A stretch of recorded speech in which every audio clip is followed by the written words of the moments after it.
Le 8-30 France Info, Jérôme Chapuis, Salia Braclia. Bonjour Manuel Bompard. Bonjour. Un tapis rouge, la garde républicaine et un dîner à Versailles avec 200 convives, dont des célébrités et des grands patrons comme Bernard Arnault, pour accueillir le roi Charles III et la reine Camilla. Il a eu raison, Emmanuel Macron, de mettre les petits plats dans les grands pour montrer la grandeur de la France. C'est normal qu'on accueille le roi d'Angleterre quand il vient en France. C'est légitime que le président de la République le reçoive. Je trouve que dans le contexte social actuel, avec les difficultés qui frappent une grande partie des Français, un peu de sobriété n'aurait pas fait de mal. Et je trouve qu'il y avait une sorte d'étalage avec un repas luxueux, dont je peux comprendre que les Français aient le sentiment d'une forme de déconnexion. Mais on n'accueille pas tous les jours un roi. On n'accueille pas tous les jours un roi, c'est vrai. C'est pourquoi je vous dis, c'est normal qu'on le reçoive dans des bonnes conditions. Mais encore une fois, il me semble qu'un davantage de sobriété dans cette période aurait pu aussi être compris à la fois par le roi lui-même et sans doute davantage par les Français que ce sorte de faste que je trouve assez mal à propos. Manuel Bompard, la Commission européenne propose une prolongation de l'utilisation du glyphosate pour 10 ans. La France est pour, sous condition, et vous ? Moi, je suis totalement opposé et j'appelle la France à prendre position clairement contre ce renouvellement de cette autorisation.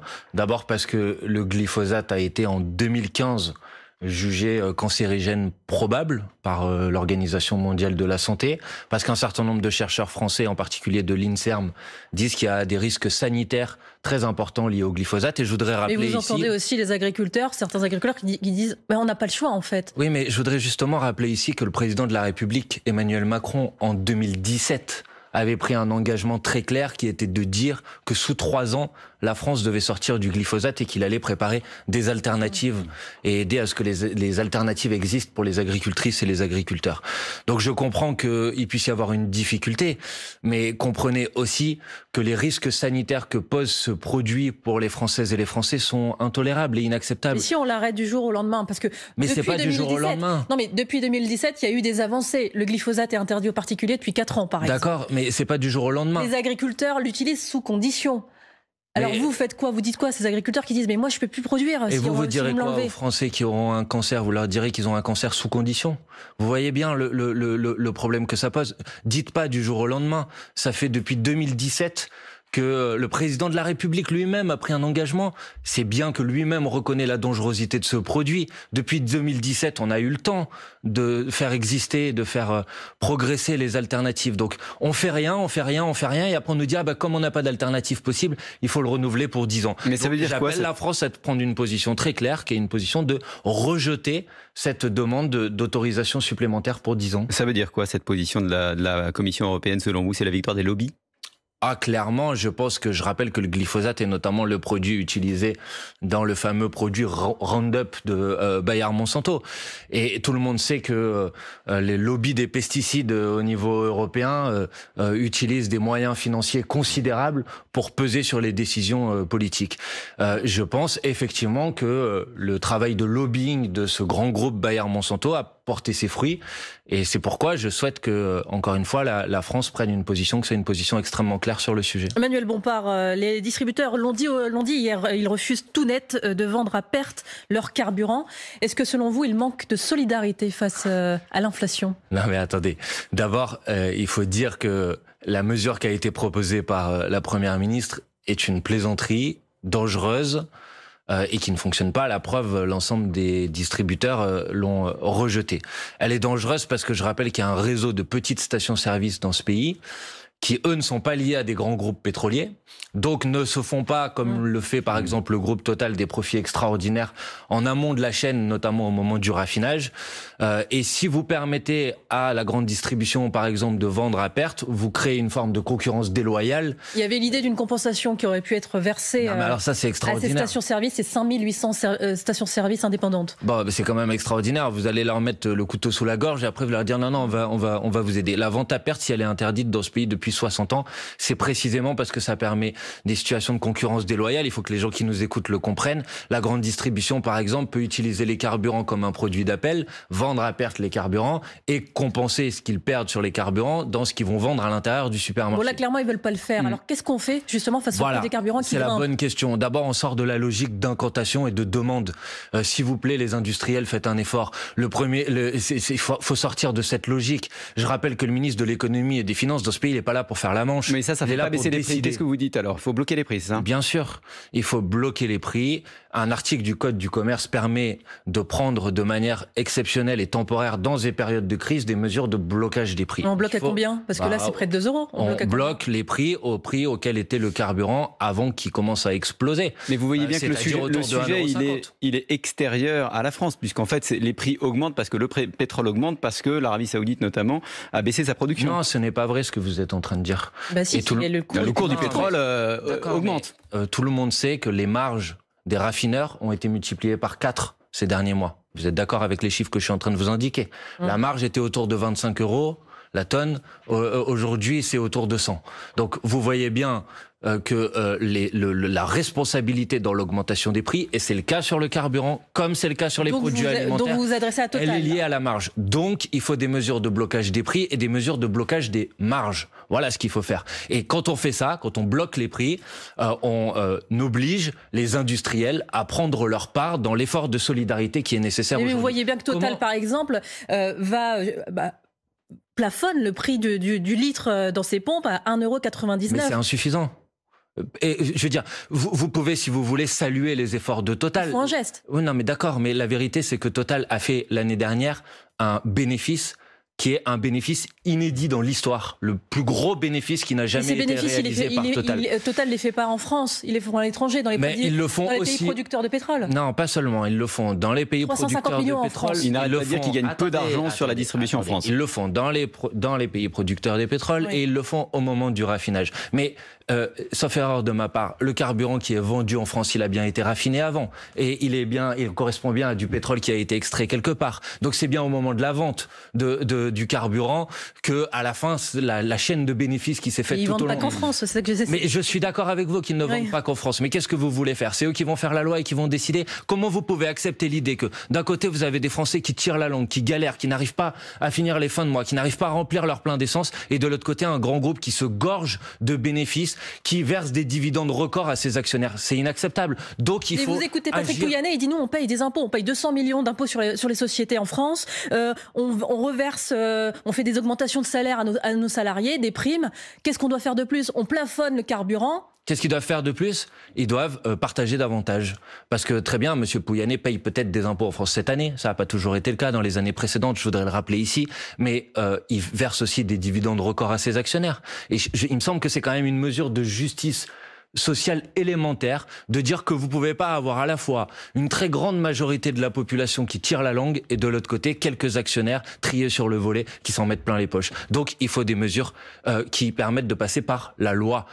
L'article du Code du commerce le permet. Si vous voulez le faire au niveau européen, j'en suis d'accord. Maintenant, je cherche le distributeur de carburant qui va s'asseoir sur un marché de plusieurs dizaines de millions de consommateurs, ou si on le fait à l'échelle européenne, de plusieurs centaines de millions de consommateurs. Je ne le trouve pas. Et quand on fait ça, puisque je sais que certains proposent que ce soit l'État qui baisse les taxes sur le carburant. Je veux rappeler ici que quand on bloque les prix, on demande aux industriels, bien évidemment, de faire un effort, mais il y a aussi une baisse de taxes, puisque les taxes sont proportionnelles au prix de vente du carburant. Si vous vendez le carburant à 1,50 €, forcément, ce qui rentre dans les caisses de l'État est plus faible que si vous le vendez à 2 €. Donc ça permet de faire un effort qui soit un effort général, mais ça permet que les pétroliers prennent leur part dans cet effort. Et je redis ici que ça ne peut pas être seulement l'État qui prenne sa part, parce que sinon c'est les contribuables d'une certaine manière qui financent les profits des grandes entreprises. Donc il faut des mesures de blocage des prix, il faut des mesures de blocage des marges, c'est possible de le faire, il faut que maintenant le gouvernement entende cette proposition. Manuel Bompard, coordinateur de la France Insoumise, invité de France Info, on vous retrouve juste après le fil info à 8h40 de Maureen Suignard. Depuis le début de la guerre en Ukraine, la Pologne fait partie du plus gros pourvoyeur d'armes à Kiev, mais Varsovie annonce qu'elle ne fournit plus d'armes à son allié. Les deux pays sont en désaccord sur la question des céréales.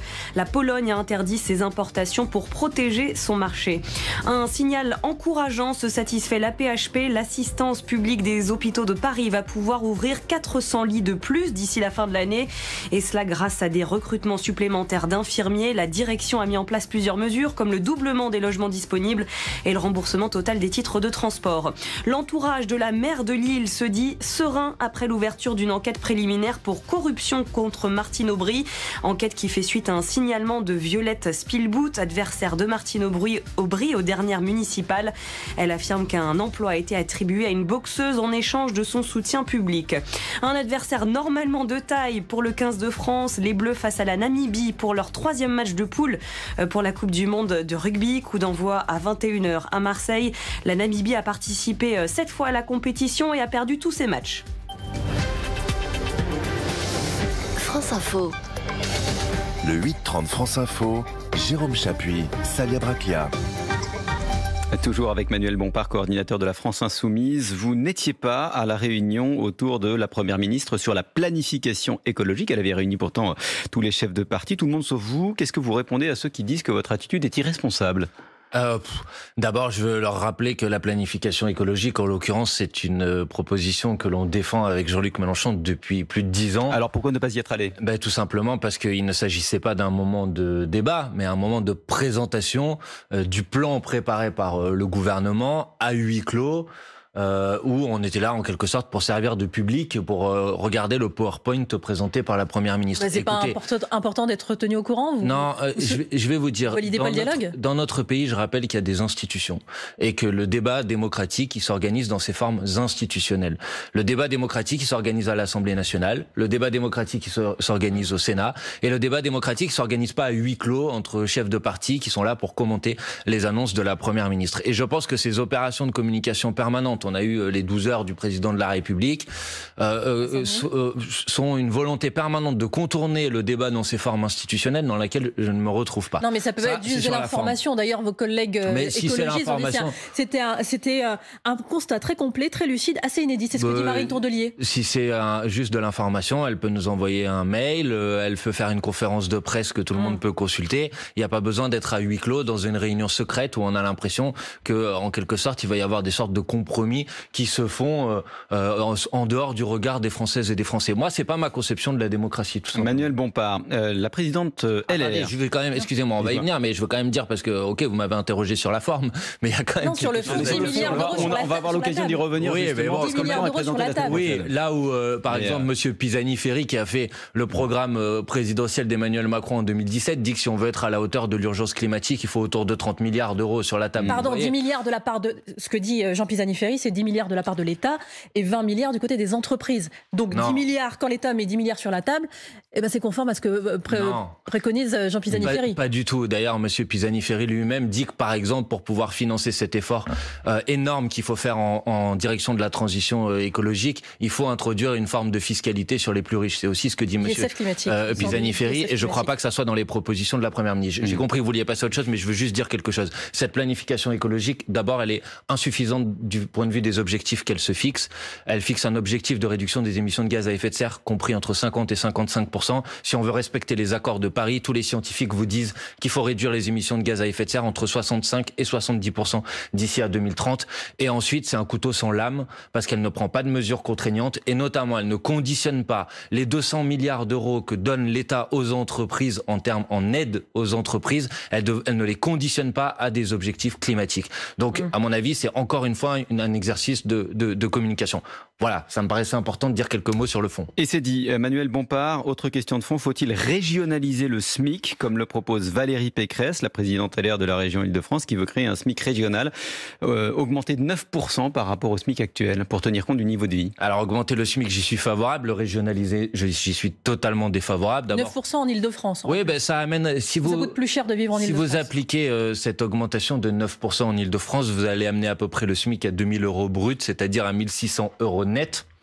C'est précisément la proposition que nous avons fait il y a quelques semaines, quelques mois de ça à l'Assemblée nationale, d'augmenter au niveau national le SMIC à 1 600 € net. Et les amis de Madame Pécresse, à cette occasion, ont voté contre. C'est une opposition de principe. La régionalisation, c'est non. À cette occasion, a voté contre. Les macronistes, à cette occasion, ont voté contre. Moi, je suis opposé à la régionalisation du SMIC pour une raison simple, c'est que ça va introduire une forme de concurrence entre travailleurs en fonction des régions dans lesquelles ils vivent, dans lesquelles ils habitent. Donc oui, il faut augmenter le SMIC, oui, il faut augmenter l'ensemble des salaires, pas uniquement le SMIC, il faut indexer les salaires sur l'inflation. Sur les 2 dernières années, si vous prenez l'augmentation des prix et l'augmentation des salaires, les salaires n'ont pas augmenté à la même vitesse que les prix. Donc très concrètement, là-dessus, vous connaissez la position du gouvernement. Les Français ont perdu de l'argent. Ça risque de conduire à une spirale inflationniste et donc c'est non. Mais je connais les arguments du gouvernement, mais c'est pas parce que c'est les arguments du gouvernement que c'est convaincant. Le Fonds monétaire international, dont on ne peut pas dire que ça soit une officine de la France insoumise, vous dit que le principal facteur de l'augmentation des prix à l'échelle mondiale est l'augmentation des profits des grandes entreprises. À peu près 50% de l'inflation est due à l'augmentation des profits des grandes entreprises. Donc ceux qui font croire qu'on est dans une situation où c'est l'augmentation des salaires qui se traduirait par l'augmentation des prix mentent tout simplement. La réalité, c'est que l'augmentation des prix est due à l'augmentation des profits des grandes entreprises. Donc oui, il faut augmenter les salaires, augmenter le SMIC au niveau national, indexer les salaires sur l'inflation, faire en sorte, vous avez entendu le gouvernement nous dire qu'il allait faire une fameuse conférence sociale sur les salaires qui sont en dessous du SMIC. Moi, c'est qu'une plaisanterie. Ce sera début octobre. C'est une plaisanterie. Un salaire ne devrait pas être en dessous du SMIC. D'ailleurs, il ne l'est pas, puisque la réalité, c'est qu'ils sont rehaussés. Oui. Et ça se traduit par le tassement de la grille salariale. Donc, qu'est-ce qu'il faut faire sur ce sujet? Et je m'arrête là. Il faut, par la loi, dire qu'à chaque fois qu'on revaloriser le SMIC, alors les minima de branche sont aussi revalorisés de manière automatique. On n'a pas besoin d'avoir des négociations à ce moment-là. Ça, ce sera la discussion lors de la conférence sociale. On a pris un peu d'avance. Un adolescent de 14 ans, Manuel Bompard, qui harcelait l'une de ses camarades transgenres, a été arrêté en classe cette semaine dans son collège d'Alfortville. Il a été menotté devant les élèves. Le parquet indique que l'interpellation s'est faite avec l'accord de la principale du collège et de l'équipe éducative. Quelle est votre réaction? Le harcèlement scolaire est un fléau contre lequel il faut combattre, mais je pense qu'il mérite davantage que cette forme d'opération, d'intimidation et de communication. Il y a des protocoles quand vous devez aller arrêter un élève dans une école, et notamment, normalement, le protocole, c'est que ce sont les personnels de l'établissement qui viennent le voir, qui font en sorte qu'il sorte de la classe, et on ne fait pas rentrer les policiers. Il fallait un électrochoc, c'est ce que dit le gouvernement. Mais on n'obtient pas la sérénité sans autorité, c'est ce que dit Gabriel Attal précisément. Gabriel Attal devrait arrêter de faire de la communication. Alors je sais qu'il a reporté sa visite en terre inconnue là, qu'il devait faire, c'est-à-dire 3 jours dans un établissement. Il devait découvrir ce que c'est un établissement public. Finalement, il l'a reporté. Mais c'est cette question-là, ce fléau du harcèlement scolaire qui touche, je veux le dire quand même, selon l'UNESCO, à peu près 20% des élèves, est un fléau qui mérite des moyens pour le combattre, qui mérite une attention de l'ensemble de la société pour le combattre, davantage que des opérations de communication. Je veux dire ici qu'on a perdu en 20 ans, 25% de psychologues scolaires. Les situations de harcèlement, quand elles existent à l'école, on a besoin d'avoir de la présence humaine pour la détecter. Les élèves ont besoin d'avoir des adultes à qui ils peuvent parler pour dire « je me sens pas bien, j'ai un problème, je suis harcelé ». On a perdu 25%. On manque de CPE, on manque d'assistants d'éducation, de surveillants dans les établissements scolaires. Donc, on manque d'attention. On a des associations qui travaillent sur la question du harcèlement scolaire. L'ensemble des missions qu'elles veulent faire dans les écoles, elles ne peuvent pas le faire pour des raisons de manque de moyens. Et vous savez qu'un plan doit être annoncé la semaine prochaine. Très bien, mais ça fait depuis maintenant plusieurs mois qu'on parle de ce fléau et on a eu le droit à une journée de sensibilisation organisée en urgence au mois de juin par monsieur Pape Ndiaye. Donc il faut davantage de moyens financiers, il faut une attention de l'ensemble de la société. Moi je dis aux parents, je dis au personnel d'établissement, je dis aux autres élèves, vous pouvez pas laisser faire ça. Si vous détectez des situations de harcèlement, faut en parler. Bien sûr, on a besoin de sanctions, mais la sanction c'est pas l'humiliation et la sanction c'est pas en faire entrer des policiers dans une salle de classe pour faire peur à tout le monde. Je ne crois pas que ça soit efficace. Manuel Bompard, coordinateur de la France Insoumise, vous êtes l'invité de France Info ce matin. On vous retrouve juste après le fil info 8h51, Maureen Sfignard. Le travail de la Civise répond à un besoin vital et doit se poursuivre, plaide son coprésident sur France Info. La commission indépendante sur l'inceste et les violences sexuelles faites aux enfants doit normalement se terminer le mois prochain. Elle publie un bilan aujourd'hui après 2 ans, 27 000 témoignages recueillis. 160 000 enfants sont victimes chaque année de violences sexuelles dans notre pays.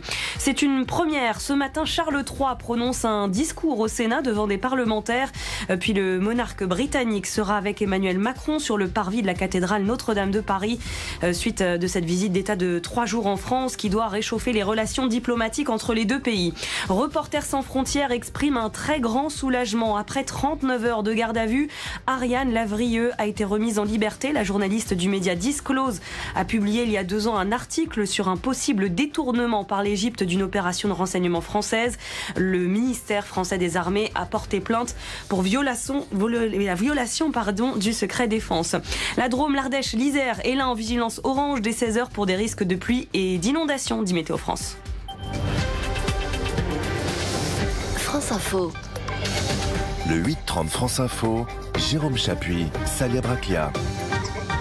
Toujours avec Manuel Bompard, coordinateur de la France Insoumise. Ce samedi, vous allez participer à la marche contre les violences commises par les forces de l'ordre, ce qui ne sera pas le cas de vos collègues du Parti Socialiste ou les communistes. Écoutez ce que disait Fabien Roussel, le patron des communistes. Il était à votre place il y a quelques jours. Je n'y participerai pas, d'abord parce que je n'ai pas envie de manifester en entendant autour de moi ce slogan « Tout le monde déteste la police ». Ce n'est pas vrai et je ne partage pas ce slogan-là. J'ai vu qu'en plus, depuis, ils avaient ajouté comme revendication l'autorisation du port de l'abaya dans les écoles, etc. Pour moi, cette manifestation prend une tournure que je ne partage pas. C'est la raison pour laquelle je n'y serai pas. Qu'est-ce que vous lui répondez ? Que c'est un menteur. Pour une raison très simple, c'est que les deux éléments qui viennent d'indiquer sont tout à fait faux.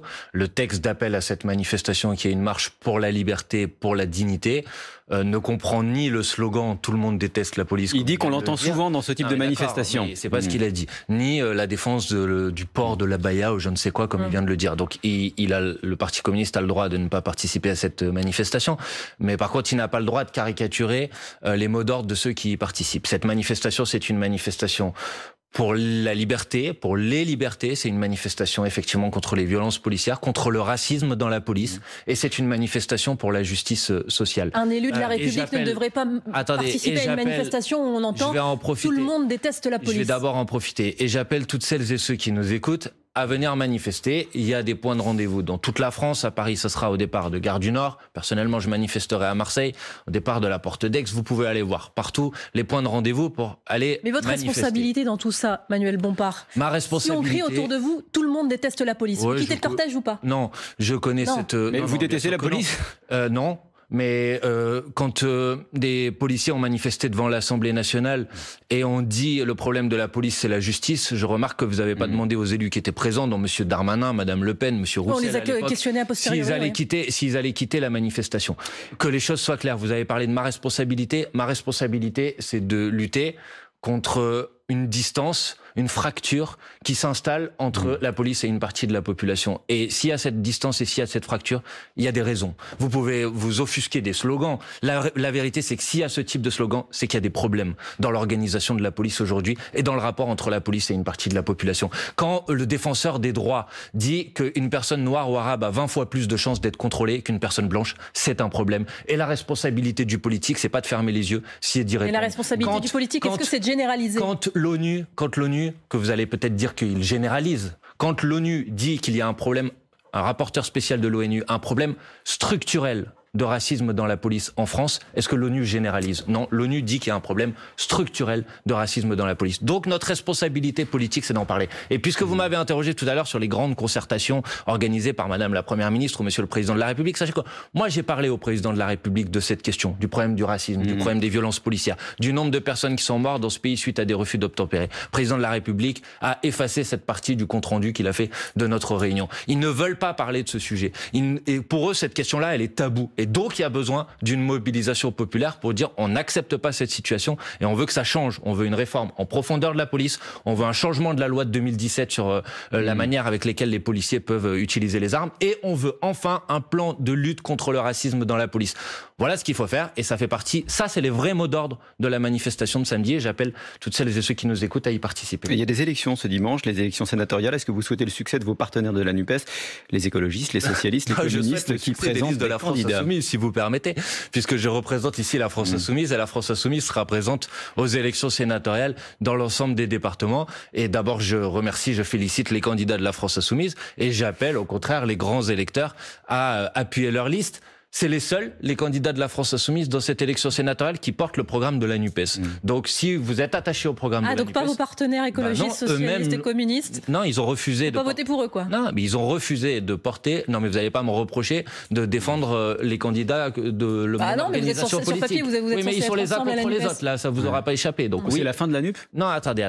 Je vais vous répondre sur ce sujet, mais d'abord, je veux dire... Oui, je vous dis que les candidats des autres formations politiques de la NUPES ont refusé de porter le programme de la NUPES aux élections sénatoriales. C'est pas de ma responsabilité, c'est de la leur. Donc je vous dis, si vous voulez voter pour le programme de la NUPES, il faut voter pour les candidats de la France Insoumise aux élections sénatoriales. Pour le reste, je suis attaché à des listes communes au sénatorial. C'est trop tard maintenant, mais c'était notre demande. Je suis attaché à une liste commune de la NUPES aux élections européennes. Et je forme le vœu que ceux qui, petit à petit, prennent des décisions qui s'éloignent de la NUPES, c'est le cas des communistes, j'ai entendu ce qu'a dit Fabien Roussel ce week-end. C'est le cas de ceux qui nous ont exclus des listes sénatoriales. J'espère qu'ils vont changer d'avis, parce que je pense que nous avons besoin d'une liste commune de la NUPES aux élections européennes pour battre les macronistes et pour battre l'extrême droite et pour offrir une alternative au pays. Les jeunes de la NUPES ont fait un travail formidable. Ils ont réussi à se mettre d'accord sur un programme commun pour les élections européennes. C'est la preuve que c'est possible. Maintenant, je souhaite que toutes les organisations de la NUPES se retrouvent autour de ce programme commun